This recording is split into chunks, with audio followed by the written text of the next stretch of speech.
2008 saw a major change in the way our city looks at salaries and benefits. For the first time, we embraced the concept of total compensation. We now compare our pay with other cities and include all salary and benefits, health care, pensions, everything.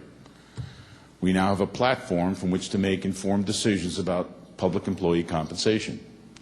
We use this information to provide fair compensation to our employees and to make changes in our benefits. Our city employees' contracts aspire to reach the median, neither the top nor the bottom. And frankly, we may not be able to achieve even that. Public pensions are a source of much debate, and rightly so. And much of the regulation governing them is set forth under state law. As of this year, the city has rolled back pension benefits for new employees and will implement a creative program to trim costs even further if employees leave city service before they retire. However, pensions are a real source of public cynicism. There is a general belief that public employee pensions are too rich or that employees do not contribute their fair share. More work needs to be done to assure the public that it is getting its money's worth. And quite candidly, there's going to have to be some give here, because equitable and sustainable public payrolls are in the best interest of both the taxpayer and the employees.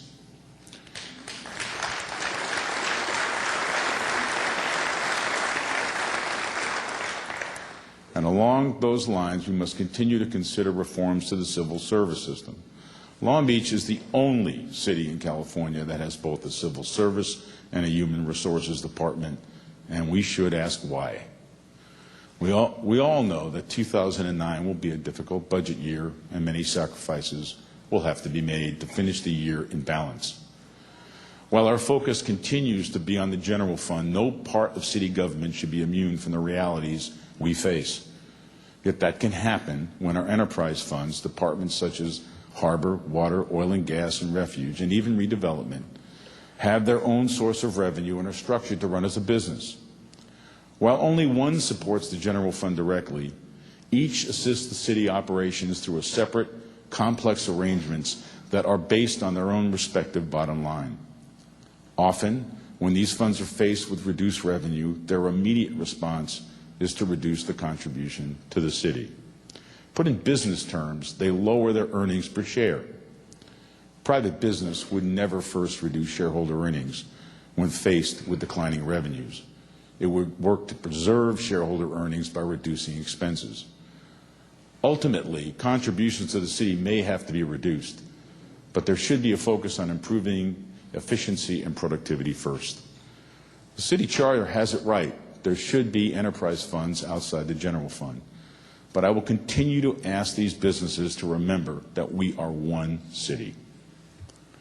As most of you know, infrastructure is a deep concern of mine. It is one of the essential elements for any city to thrive.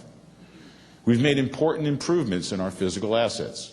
We use $7.6 million of state Prop 1B funds to add to our resources and repair or replace 20 miles of streets. We fixed 10 miles of sidewalks, upgraded 200 catch basins, 10 miles of water line, and a mile of sewer line. We now fill potholes within 2 weeks, and we filled 47,375 of them over the course of the last year.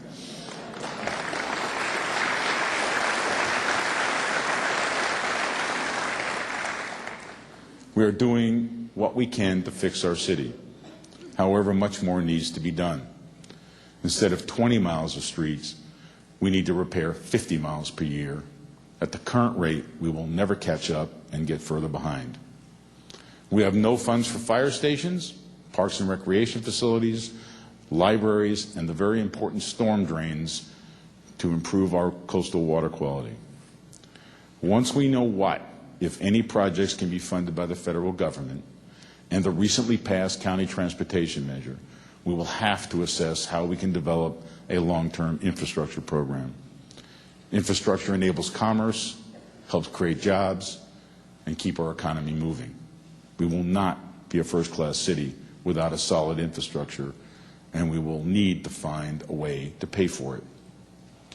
This coming year will require imagination and creativity and sound management. We have a unique opportunity to become more efficient and more focused on our core services. We will need to take bold steps to reform and rethink our programs.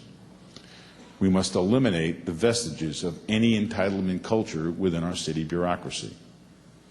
This will be uncomfortable, but 2008 serves as an example. We closed a $17 million budget gap while still funding our public safety requirements, keeping a vibrant parks and recreation function, and improving the efficiency of our public works program. We have and will always have a balanced budget. In fact, we closed fiscal year 2008 with a surplus of $4 million. And you should know that the council has already set those funds aside in a budget stabilization fund. We asked for and received efficiencies from every part of the city, including public safety, because no service should be free from improvement. So we have difficult times to deal with. We may be uncertain in our resolve and question our path. We may despair that our future is not as bright as our past. Will we act out of fear? Will we retreat in the face of that challenge? Will we think more about me than about us? Part of the answer lies in a return to the values of the greatest generation. The purpose is much beyond any one of us. It is to build a well-functioning city, leave our physical structure better than we found it, and demonstrate the character that will be an example for future generations. That is our responsibility.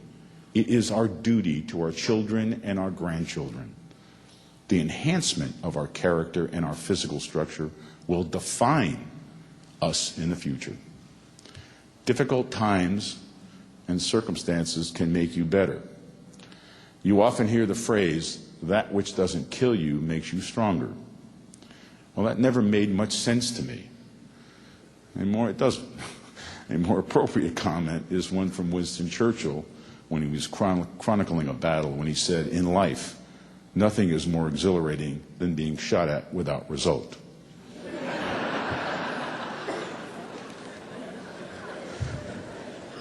And that's what weathering the economic crisis will feel like.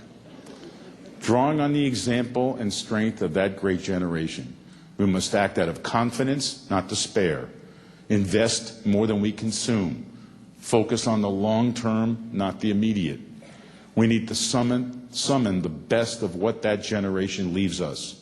As bad as the 1930s were, and we are not in that condition, our culture and our country not only survived, but it thrived, and so will we. Remember Webster's definition. I think we all agree we are much more than the words on the page. We have challenges and obstacles to our improvement, but we have a great spirit. We have achieved much in the past year to make us a better city. We are a tolerant city. We are a generous city, and we are a caring city. We are a city that calls out to a new generation of people that want to work, live, and play in a community with those attributes. We need to call upon our spirit to help our fellow residents to succeed in their lives. The attributes of tolerance and kindness are part of our character. Think about how difficult it would be to acquire those attributes if we lack them. The economic challenges we face pale in comparison. We have created a special place right on the Pacific Ocean, a welcoming and inviting place where people feel free to express themselves, become entrepreneurs and create, to raise families, to help one another live healthy and productive lives. In the midst of so much uncertainty, one thing is sure: a city without character can never thrive, no matter how rich or successful.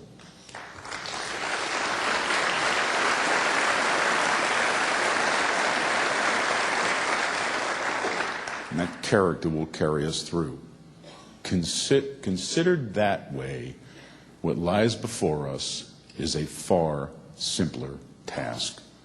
Thank you.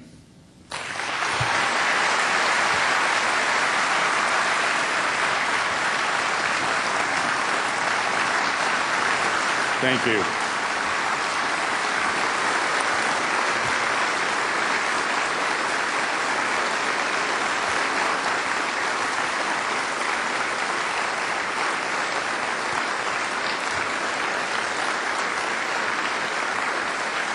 Thank you all. Thank you so much. Thank you for being here, and I can't tell you how much I love this city. Thank you.